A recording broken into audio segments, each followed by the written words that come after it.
Hello, good evening, and welcome.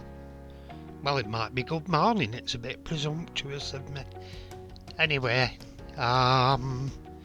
posting a video with today's visit to the British Commercial Vehicle Museum over in Leyland. A fascinating place, I'd well recommend a day there if you're in the neck of the woods to see it. Anyway, without further ado, here's the slides. The first one was an MAN truck outside in the car park, and well, what can you say about that company? It's actually a car polishes company, and the model's a Bentley. But what a name, it'd probably be last you'd choose.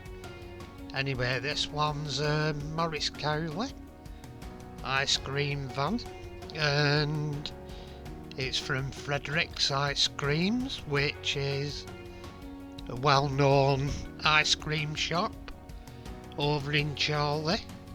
Often pass it on my motorcycle rides over that way, and he's renowned as being the best ice creams in the area.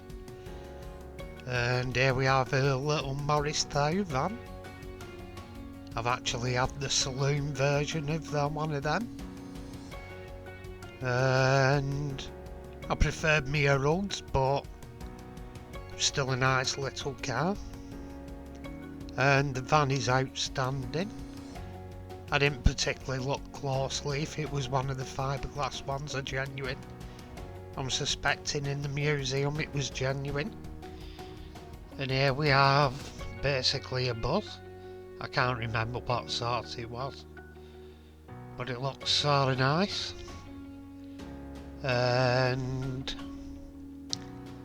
mainly I've done this for a change because you can see the quality that I'm capable of.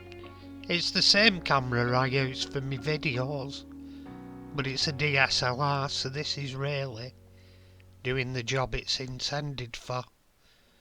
And that's the engine on the double decker, and that's an engine, I forget which one that was from, but it looks quite technical and clean.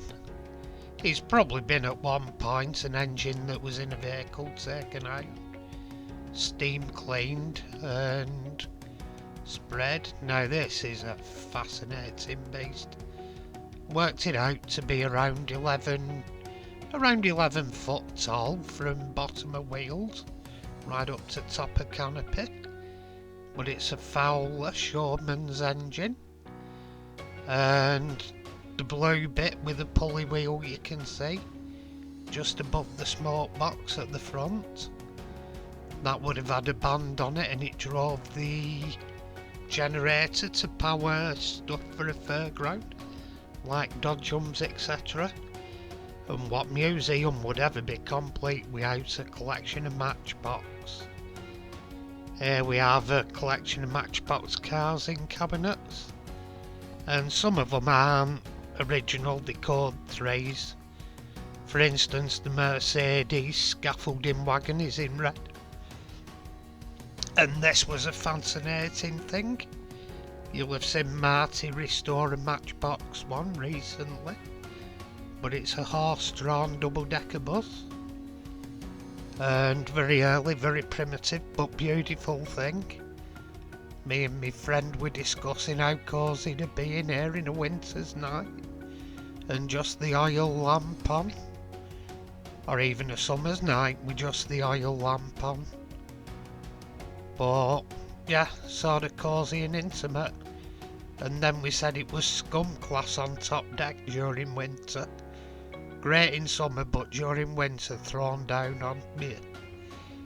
Anyway, this fire engine, I'm presuming people had a lot of insurance in the old days, because that weren't going to get to you anytime soon. And when it did, I can't imagine it having a lot of pumping power. The fire would probably burn quicker than they could get water to it, to be honest, but they were making an effort. And in them days of the horse-drawn ones anyway, you used to have an insurance certificate plaque above your front door on the building, and if you didn't have one, they didn't stop, they just carried on and let your house burn down, because the insurance actually paid them for putting the fire out. And this one here is a well-known vehicle. It's a British Forces Green Goddess. They were famous for covering during the firemen's strike in the late 70s, early 80s, I think it was. There used to be an MOD vehicle, meaning that the Army, Navy and Air Force had them, and used them on bases, airfields, naval docks, etc., and they all got pressed into action during firemen's strike. One in our town actually crashed, rolled over and landed on a taxi cab. Luckily everyone got out okay, but it was a bit of a mess. And this one's a Thornycroft steam van, and you can see there the steering handle in the centre at the front, and kind of been right comfy to drive. Totally different to driving vans of today. A totally weird experience, I'd expect. But looks very pretty, and I'd imagine it was fairly functional. Although I can't see you getting much of a load in it. And here, I've restored the Corgi one. And also Rob at Max Box Garage has restored the Corgi one too. But this one's a Reliant Ant. They were a diminutive vehicle with a small, I think it was an 850 engine. In our town, parks used them really, gardeners, because they weren't really a heavyweight vehicle just for shifting stuff for gardeners and stuff. Well, they did a job, and there was quite a nice unusual vehicle to see round and about. And this is inside the cab of the Reliant Ant. Very, very basic. It were all fiberglass, as you can see on the moulding. And a lot of the car parts were utilised. Car engine is certainly utilised. That was a Reliant three-wheeler car engine. And a lot of the switch gear, it was basically a part bins special, to be honest, but they did a job. And here we have a World War I military tractor. It does look steam when you look at the smokestack on it, but that would have been an exhaust, because if you look at the front, it has a radiator and a cranking handle. I didn't have a smell, but I'm presuming it's a petrol engine. So, looks quite good. And I had to take a picture later on of the driver. And look at that, I don't need any direction in that route. Always follow load with scotch. Well, that sounds good. When using winding gear, that sounds dangerous. But yeah, what that means is, while they was winding the load with the tractor, they'd have used it as a winch. It'd mean you felt the scotch was a wooden triangular block of a wooden block, triangle shaped. When the load stopped, she threw it under the wheel so it wouldn't roll back down. And this one will be instantly recognisable to anyone who ever built the RAF recovery set from Earthix. It's a much larger version of the crane that come in that model set. albeit in green for probably military use rather than RAF. But just the same, exactly the same crane. Like, but the builder probably did, because it's a one-off build. They probably took the dimensions off the Airfix model and built a larger model from it, along with other knowledge they had and plans. And coming up next is, oh, can't remember what that was. I think it was a Sentinel steam wagon. But it's from Tate Lyle's, which were in Liverpool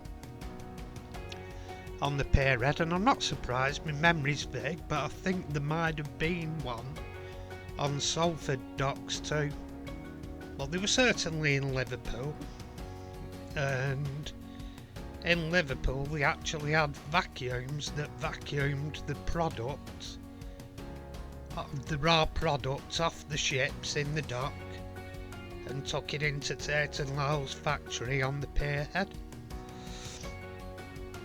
And this one were a model of a Volvo tractor unit, and it's on the bed of a truck flatbed, but it's very large scale model and very nicely built, to be honest.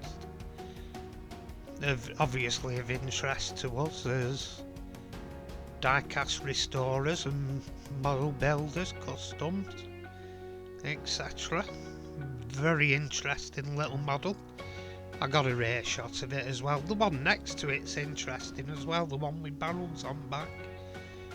Looks like a brewer's dray, I think it was, because it had all the wooden beer barrels, but I think it was all carved out of wood, the model itself. So, and here's a rear view of it. It has all the piping and everything. The Susies, as they call them, at the back. You can see the yellow one. They were different colours, but they're called Susies for connecting your brake pipes, the air pipes, to your trailer. And you can see the fifth wheel as well in the middle. All in all, it's quite a beautiful model, to be honest, very detailed, and it'll all have been, I'm presuming, it's all been built from scratch. So, very impressive effort. And next one up, some I don't remember what they were, most I do, because I've been interested in all my life. This one I'm not sure what it was, because to be honest, when I got to this one, I was more interested in looking at the display they had in the trailer, because I'm an artist and they were artworks, paintings of old 50s, 40s, 50s and 60s trucks, which were very colourful and nice scenery as well on them, which I've done one or two. I should do more road art really. And here's a view over the rear of the museum, some of the displays, trucks, etc. Some real oldies there. The one right at the end in green is the one the model were on the back of that you've just seen, because I'm pretty much put them on video in the order I followed it round in, so we get the idea of the layout of the museum as well. But honestly, it's astoundingly worth a visit. And here it's one of them little vignettes I like, where you've got all oil bottles, oil pumps, oils, and Lodge spark plug sign, and just a little bit like the Castrol pumps, interesting. But it's just one of them interesting little vignettes with the little bits and bobs from round the garage. Worth a tidy little sum on their own really now, stuff like that for collectors. They've got big collecting interests by themselves. And this one is another Tate Lyle vehicle. It's presumably a special order for inside the factory or maybe shunting in the yards, because it's an all-wheel, a very early all-wheel steer vehicle. If you look at the front wheels, they point in one way and the rears are pointing another, so it'd give it an astoundingly tight turning circle for the size of the vehicle. It had been a really tight turning circle. But again, one of those idiosyncratic vehicles. Well, I don't think it'd have been on your road use. I think it'd have been special order for factory. But really interesting little thing again. Some of the vehicles in there are really interesting. I've left the most interesting till last, and I've also tagged on a little bit of my old stamping ground where I was a kid, where the river's been in flood. Not hugely in flood, but gone down compared to the other way, but still all the same in flood. And here we have I can never remember what these are. A Bedford, I think they were an OB. They used to base coaches on it, and I'm guessing most people won't know what this is. You can have a guess before I say it, but the game may give you a clue, it may not. It may be the first time somebody's seen inside them. I think they're fictitious and wouldn't work, but and I'll give you my reason once it shows what it is. I think most people will have guessed by now of a certain age anyway. But yeah, there we go, the dreaded detective on. But I think they're fictional and wouldn't work anyway, to be honest. I think it was just propaganda by government, because with my reckoning, to pick something up it has to be transmitting, not just a receiver. But I may be wrong on that, but that's my feelings. If it's receiving, it's not putting any waves out. They could follow, but who am I to argue with nice propaganda? And some nice little bits and pieces here. A quick flick through, that required a nice wagon. Not by any means one of my favourites there. My favourite will be coming up. I've got a couple of them later on in here. There's the Michelin Pneumatic Inflatable Man. And here we have an ERF.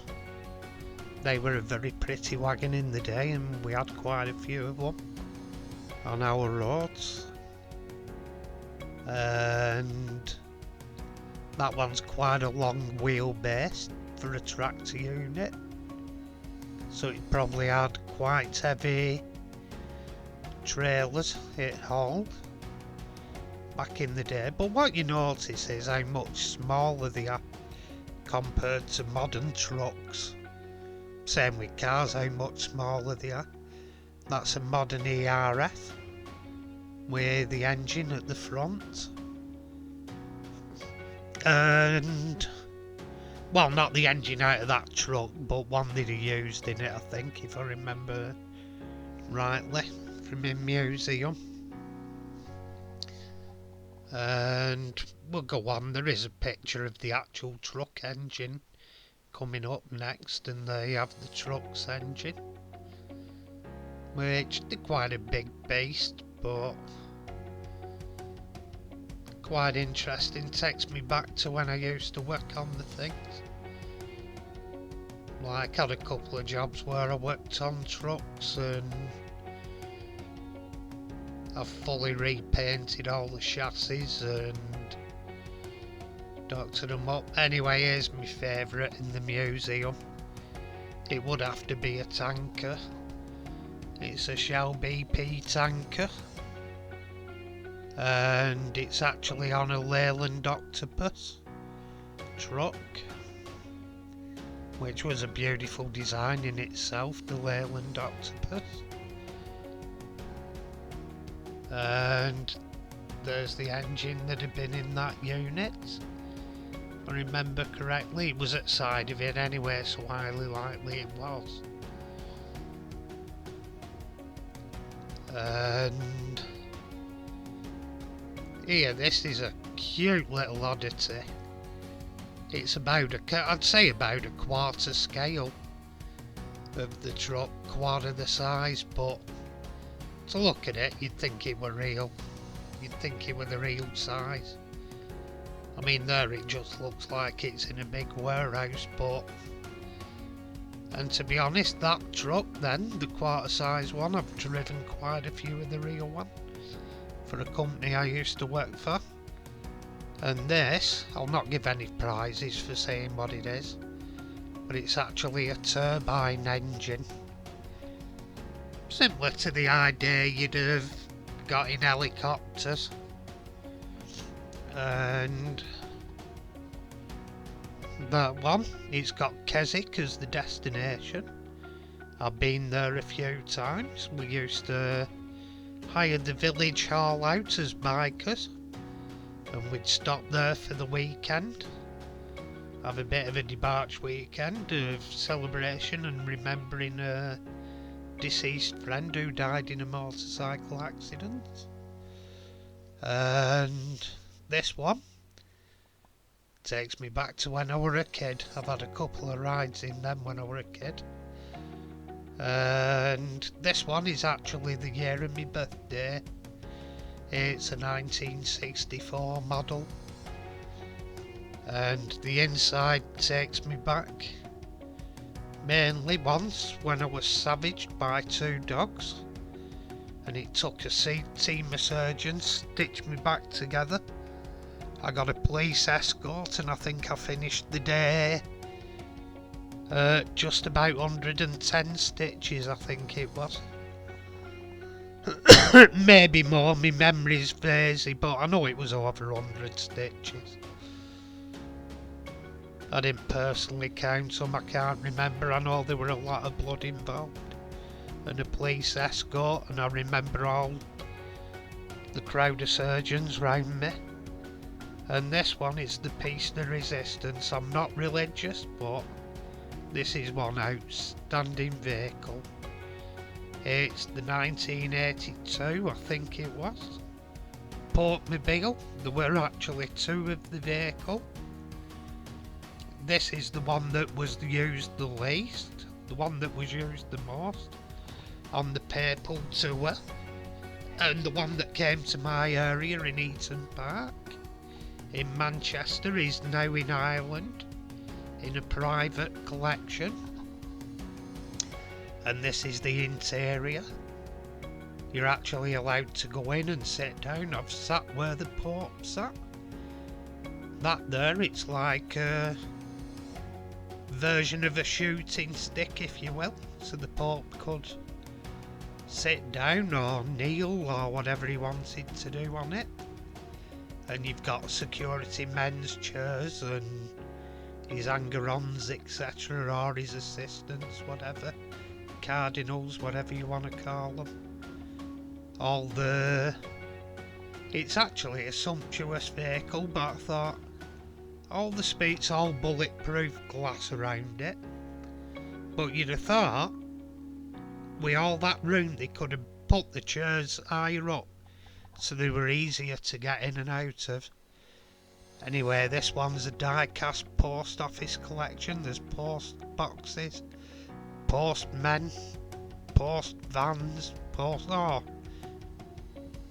sorts, everything post office. And this is my local stamping ground when I were a kid, and the river's proper in flood, as you can see. It's up quite a few feet on what it normally is, and there you usually get canoeists in it, and they're not being near at the moment, as you can see, just sloshing and firing through it is. And that's the other side of the bridge. Some more in my playing area. That was all canoeist area. They're nowhere near it at the moment, far too strong. If you look at the current, it's actually in between the two floors there. It's actually coming backwards upriver the floor. If you look at the flow on it and the toe. But there, you can see the rough water. There you are, you can see the water in between the two, heading upstream. And this is another area further downriver where I lived. Well, it's not that far off where I live now. You can see how high it is. The banking's usually a lot lower. And down that side you can see all that waterfall there. You're not where that little bit is on the edge there, cutting. The little cutting, it normally just goes over that, and the rest is dry, so it's very deep. Anyway, thank you for watching. If you've enjoyed, please subscribe. And even better, press the bell for being notified. Bye for now, and see you in the next vid.